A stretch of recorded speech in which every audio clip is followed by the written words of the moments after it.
প্রত্যেকটি আইনশৃঙ্খলা বাহিনী প্রত্যেকটা পদে পদে মানুষের বিপক্ষে কাজ করার এক ধরনের স্পৃহা আছে। একটা চক্রান্তের অংশ হিসেবে গোপালগঞ্জ থেকে এই ধরনের আওয়ামী লীগের সন্ত্রাসীরা এক ধরনের বাধাপ্রাপ্ত করেছে আমাদেরকে। দেশ গড়তে জুলাই পদযাত্রা এই স্লোগানকে ধারণ করে জাতীয় নাগরিক পার্টি এনসিপি পদযাত্রা করছে দেশের 64 জেলায়। এই মুহূর্তে তারা অবস্থান করছে মুন্সিগঞ্জে। আমরা কথা বলতে চাই সম্প্রতি গোপালগঞ্জে ঘটে যাওয়া অনাকাঙ্ক্ষিত অবস্থা এবং এনসিপি নেতাকর্মীর উপর যে হামলা ঘটনা ঘটেছে সেই বিষয়ে তাদের অবস্থান জানতে এই মুহূর্তে আমরা যুক্ত হচ্ছি এনসিপির সিনিয়র যুগ্ম আহ্বায়ক সামান্তা শারমিনের সাথে। আপনারা ইতিমধ্যে বেশ কয়েকটি জেলায় আপনারা জুলাই পদযাত্রা করেছেন। কর্মসূচির এই পর্যায়ে এসে আর কোথাও বাধাপ্রাপ্তির শঙ্কা আছে কিনা, কি মনে করেন? বাধাপ্রাপ্তির শঙ্কা আছে, একরকম আছে যে আমরা দেখছি যে আমাদের এনসিপির যারা সামনের সারির নেতারা আছেন তারা প্রত্যেকে গণ অভ্যুত্থানের নেতৃবৃন্দ এবং এই সিলভার টিপ কন্ট্যাক্টে তৈরি নিরাপদ ও নান্দনিক ক্লিক সুইচ নির্ভরতা জীবন জুড়ে। গণ অভ্যুত্থানের নেতৃবৃন্দ যেহেতু পুরো গণ অভ্যুত্থানের স্পিরিটটাকে ধারণ করে আছেন, এই স্পিরিটটাকে নস্যাৎ করার উদ্দেশ্য যাদের যাদের থাকবে তারা হয়তো এলাকাগুলোতে সমস্যা তৈরি করতে পারে, বাধা তৈরি করতে পারে।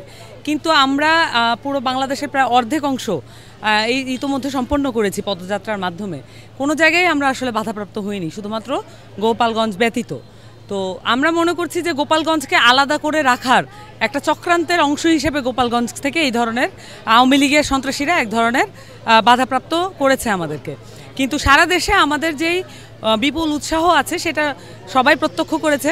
শুধুমাত্র গোপালগঞ্জের ক্ষেত্রে এটা হওয়ার সুনির্দিষ্ট কারণ আছে যে এইটাকে আওয়ামী লীগ তার সন্ত্রাসী বাহিনীর ঘাঁটি হিসেবে ব্যবহার করতে চায়।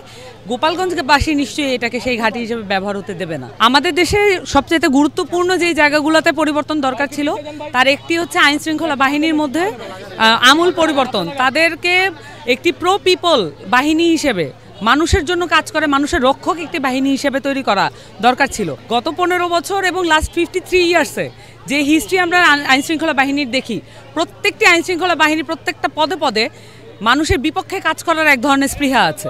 আমরা মনে করছি যে গণঅভ্যুত্থানের পরে সেটাকে পরিবর্তন করার দরকার ছিল এবং সেই পরিবর্তনের অংশ হিসেবে কিন্তু পুলিশ সংস্কার কমিশন হয়েছিল।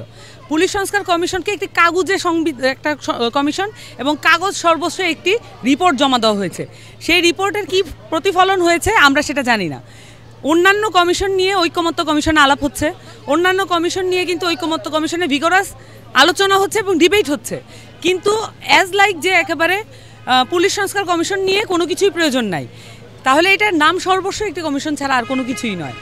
এবং এই পুলিশ সংস্কার কত পরিমাণ দরকার, বাংলাদেশের মতো একটি ঔপনিবেশিক হ্যাংওভার আছে এমন একটি কান্ট্রির জন্য কত পরিমাণ দরকার সেইটা আসলে বলাই বাহুল্য। কারণ আমাদের অভিজ্ঞতার মধ্য দিয়ে আমরা দেখেছি পুলিশ বাহিনী কিভাবে মানুষের জনগণের উপরে হস্তক্ষেপ করে এবং তাদেরকে তাদের স্বাধীনতা হরণ করে এবং তাদের উপরে আক্রমণ করে। এবং এই পুলিশ বাহিনীকে ঢেলে সাজানোর জন্য যে প্রক্রিয়াগুলো প্রয়োজন ছিল সেই প্রক্রিয়াগুলো সম্পন্ন করা হয় নাই, বরঞ্চ আমরা এখানে অবহেলা এবং এখানে দেখেছি অনীহা এবং বরঞ্চ এটাকে নির্বাচনের থেকে বহির্ভূত একটি জিনিস হিসেবে দেখানো হয়েছে। কিন্তু আমরা এটাও জানি যে নির্বাচন করতে হলে সামনের যে নির্বাচন সেখানে সবচেয়ে বড় ফোর্স, সবচাইতে গুরুত্বপূর্ণ ফোর্স হিসেবে কাজে লাগবে হচ্ছে পুলিশ বাহিনী এবং সেনাবাহিনী। এই বাহিনীগুলো নিয়ে যদি আমরা এখন আলাপ করতে না পারি, তাদের সংস্কার নিয়ে যদি কোনো ধরনের অন্তর্বর্তীকালীন সরকারের এই পরিমাণ অনীহা দেখি এবং তাদের অগ্রাহ্য করার ভূমিকা দেখি, তাহলে আমাদের মনে শঙ্কা হয় যে তারা আসলে কার পক্ষ হয়ে এই ধরনের ভূমিকা নিচ্ছেন। তারা কি যারা আসলে এই নির্বাচনটাকে একটা তথাকথিত নির্বাচনের মধ্য দিয়ে নিতে যাচ্ছে তাদের হয়ে এই অন্তর্বর্তীকালীন সরকার কাজ করছে কিনা এটা মনে প্রশ্ন জাগে।